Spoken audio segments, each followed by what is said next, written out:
নীলফামারীর ডিমলায় বাংলাদেশ জাতীয়তাবাদী তাঁতি দলের ৪৫তম প্রতিষ্ঠাবার্ষিকী পালন। প্রভাষক আব্দুস সাত্তারের সভাপতিত্বে প্রধান অতিথি হিসেবে বক্তব্য রাখেন ডিমলা উপজেলা বিএনপি সভাপতি অধ্যক্ষ মনোয়ার হোসেন। এ সময় বক্তারা বলেন, বিএনপিকে তৃণমূল পর্যায়ে আরো শক্তিশালী করার লক্ষ্যে তাঁতি দল প্রতিষ্ঠা করা হয়েছে।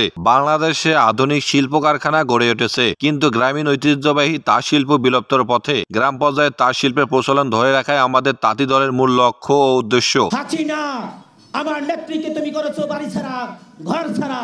তুমি ৫ই আগস্টে আপাময় জনগণ বাংলাদেশের আপনাকে দেশ ছাড়া করেছে। সংগ্রামী উপস্থিতি, আপনারা সেই হাসিনা সরকার যতবার ক্ষমতা এসেছে ভোট চুরি ডাকাতির মাধ্যমে এসেছে।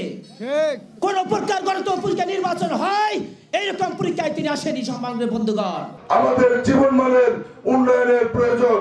আমরা ডিমলা উপজেলাকে একটি শিল্পাঞ্চলে, একটি শিল্প নগরীতে পরিণত করতে চাই, যেখানে থাকবে অবাধ কর্মসংস্থান, যেখানে থাকবে উন্নত চিকিৎসা ব্যবস্থা।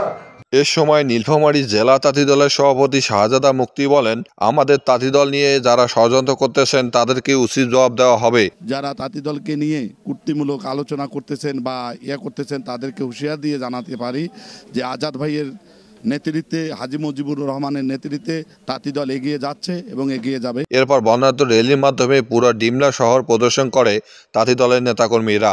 নীলফামারী ডিমলা থেকে আরিফুজ্জামান, সরেজমিন বার্তা।